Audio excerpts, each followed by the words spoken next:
Just give me a little bit of peace, steady job and some food to eat.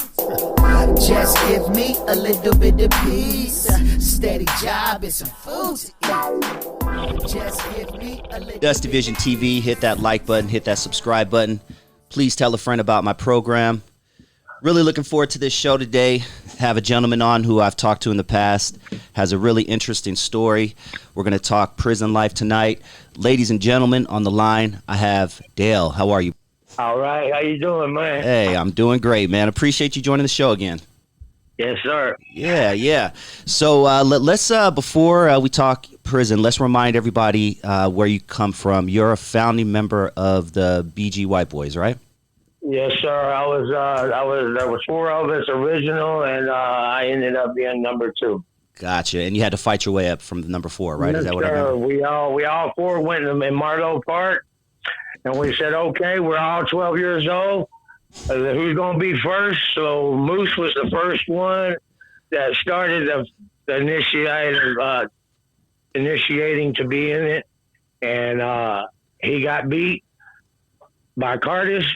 And then Curtis got beat by Asa, and then I beat all three of them, and Whitey ended up being the original of the BG White Boys.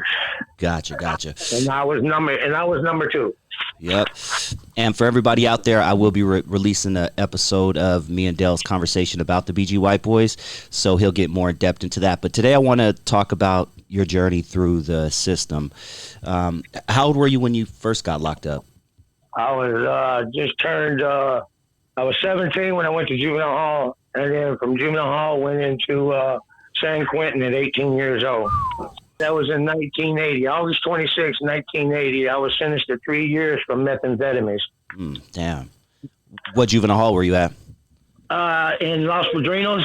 Yep, in Downey, right? Yes, right there in Downey on Downey Avenue at Los Padrinos, and then I went to Central.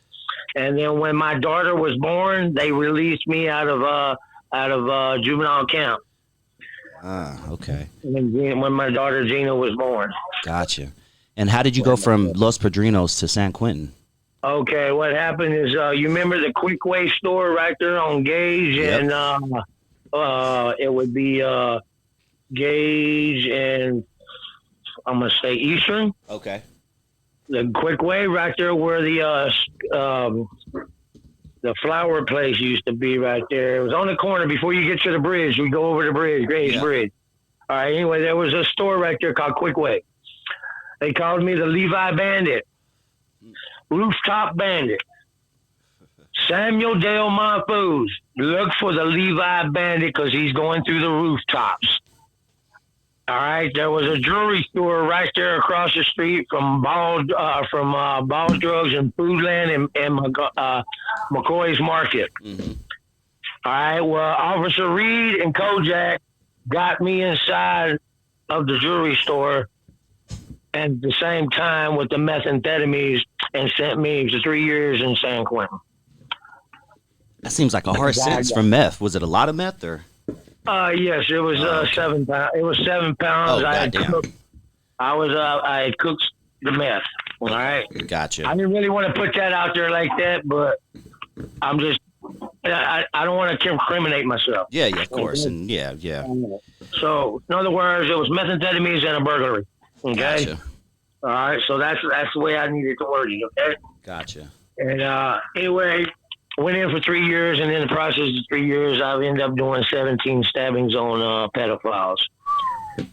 Okay, talk to me about that, because I think pedophiles are the biggest piece of shits in the world. Yes, sir. Over murders, over anybody. What made you go down that route? This is all right. This is when it all started. When I walked into San Quentin, you go into R&R.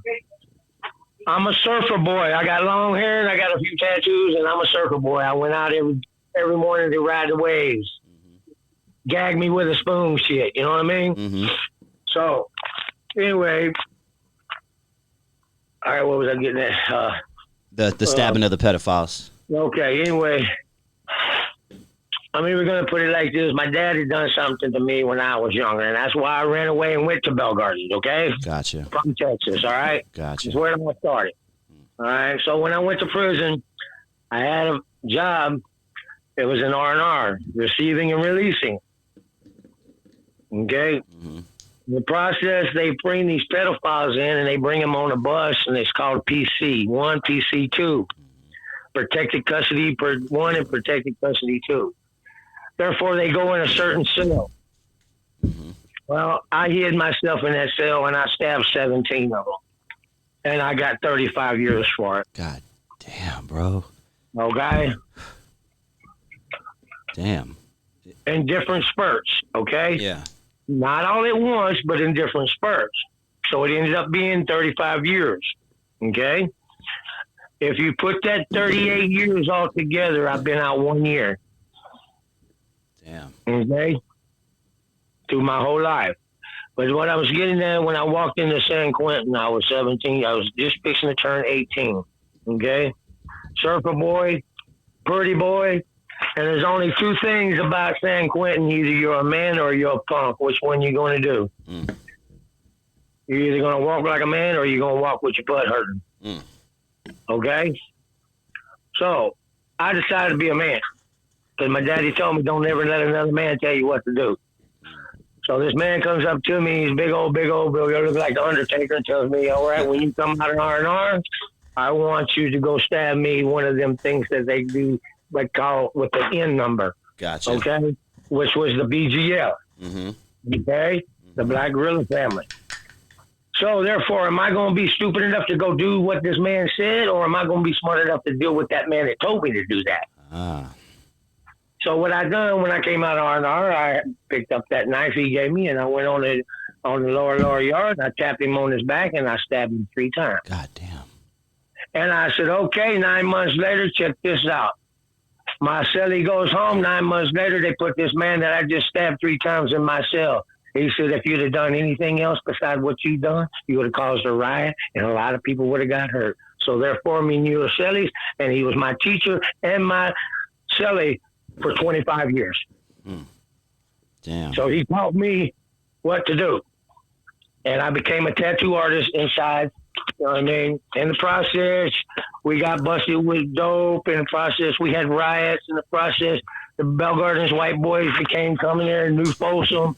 You know, Seaburn Wyatt, you know, Little Hitler, Whitey, James Cartwright, all of them, man, they all end up either ODing or they all passed away in prison. Damn. I am the only one that is left. Okay? Wow. I am the only living breed out of all of us that started that. It ended up being like 35 of us original. Okay, so 35, okay. Yes, there's original. Like I said, there was no original 4. There was a BG Boys.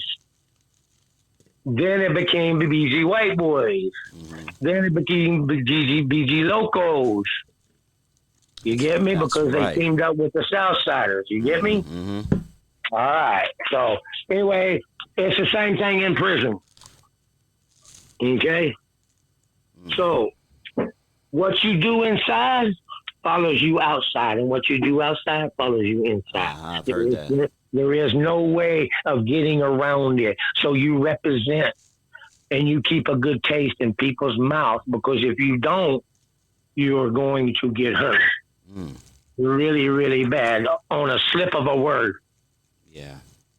Not because you done something wrong. It's because of a slip of a word that you made a decision on.